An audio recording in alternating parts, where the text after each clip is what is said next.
नमस्कार, good morning, सुप्रभात। मैं विकास कुमार कुशवाहा आप सभी का अपने यूट्यूब चैनल में बहुत बहुत स्वागत करता हूं। चलिए आइए कुछ ही मिनटों में हम लोग पिछले 24 घंटे के सभी क्षेत्रों की न्यूज जान लेते हैं। जी हाँ, समाचार की सबसे पहले शुरुआत करते हैं भारतीय समाचार से।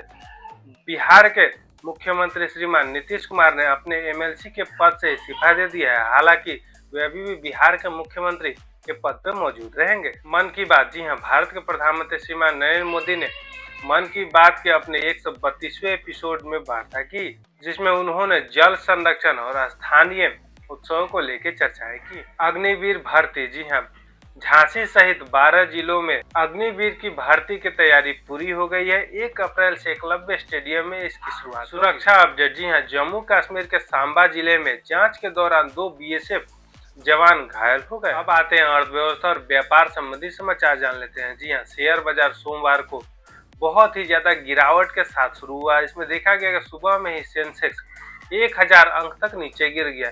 यह गिरावट मुख्यतः मध्य एशिया में ईरान और इजराइल युद्ध संकट और अस्थिरता के कारण माना जा रहा है। रुपए की स्थिति, जी हाँ, रुपए अपने डॉलर के मुकाबले 94.85 की स्थिति को छू चुका था। हालांकि उसमें कुछ सुधार के साथ अब 93.57 तक पहुंच चुका है। अब आते हैं एलपीजी संबंधी समाचार जान लेते हैं। जी हाँ, भारत सरकार ने यह पूर्ण रूप से सुनिश्चित किया है कि युद्ध के बावजूद भी भारत के घरेलू उपयोग के लिए एलपीजी की किसी प्रकार की कमी नहीं है और साथ ही निरंतर यह एलपीजी का सप्लाई बना रहेगा। इसीलिए भारत की जनता को एलपीजी या आदि इत्यादि समस्याओं को लेकर किसी प्रकार की घबराने और अफवाह संबंधी बातों पे ध्यान देने की जरूरत नहीं। आते हैं खेल और मनोरंजन संबंधी समाचार जान लेते हैं। जी हाँ, एमआई ने केकेआर के खिलाफ खेलते हुए 6 विकेटों से केकेआर को हरा दिया, जिसके साथ उन्होंने इतिहास रच दिया और साथ ही एमआई के स्टार बल्लेबाज रोहित शर्मा ने अपनी 50वीं अर्धशतक की पारी भी खेली। बॉक्सिंग, जी हाँ, मलेशिया के उलान बटोर में आज से एशियाई चैंपियनशिप बॉक्सिंग का मुकाबला शुरू होने वाला है, जिसमें भारतीय बॉक्सर भी अपना अभियान शुरू करेंगे। फिल्म, जी हाँ, धुरंधर 2 बॉक्स ऑफिस पे धमाल मचाते हुए जा रहा है, जिसमें इसने 800 करोड़ की सीमा रेखा को पार करके केजीएफ 2 का रिकॉर्ड तोड़ दिया। अब आते हैं अंतर्राष्ट्रीय संबंधी समाचारों को जान लेते हैं।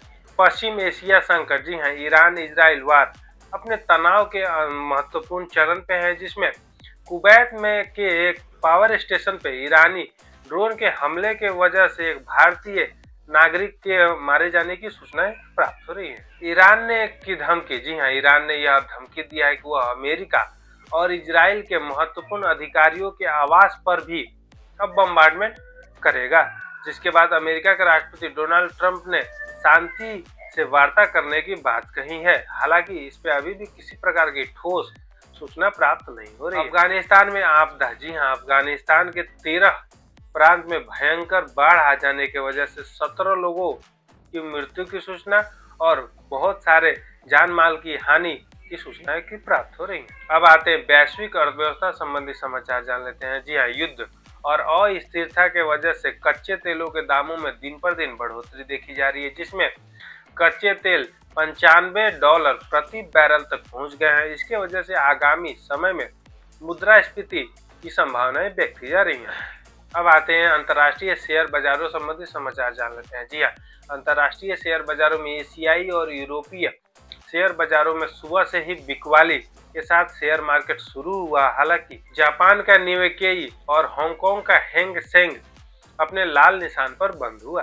सोने की दाम है, जी हाँ, अंतर्राष्ट्रीय वैश्विक अस्थिरता के वजह से प्रत्येक आदमी अपने सोने में निवेश करना चाहता है, जिसके वजह से सोने की दाम अंतर्राष्ट्रीय स्तर पे भारी तेजी से बढ़ रही है। अब आते हैं तकनीक और विज्ञान संबंधी समाचार जान लेते हैं। एआई नियमन, जी हाँ, यूरोपीय संघ ने अपने नए एआई नियमन को जारी कर दिया है, जिसके वजह से प्रमुख कारण है कि डीप फेक और एआई का गलत प्रयोग रोका जाए। अंतर्राष्ट्रीय मिशन संबंधी समाचार जान लेते हैं। जी हाँ, स्टारलिंक जो स्पेसएक्स की कंपनी है, इसने अपने नए इंटरनेट सुविधा को और मजबूत करने के लिए नए उपग्रहों के समूह को सफलतापूर्वक लॉन्च कर दिया, जिसका प्रमुख उद्देश्य है कि अंतर्राष्ट्रीय स्तर पे महत्वपूर्ण इंटरनेट सेवा उपलब्ध कराई। विविध समाचार संबंधी समाचार जान लेते हैं। जी हाँ, रूस और यूक्रेन संबंधी वार कई सालों से चलते आ रहे हैं, जिसमें आज भी कि दोनों देश एक दूसरे के परमाणु यंत्रों और साथ में महत्वपूर्ण ढांचों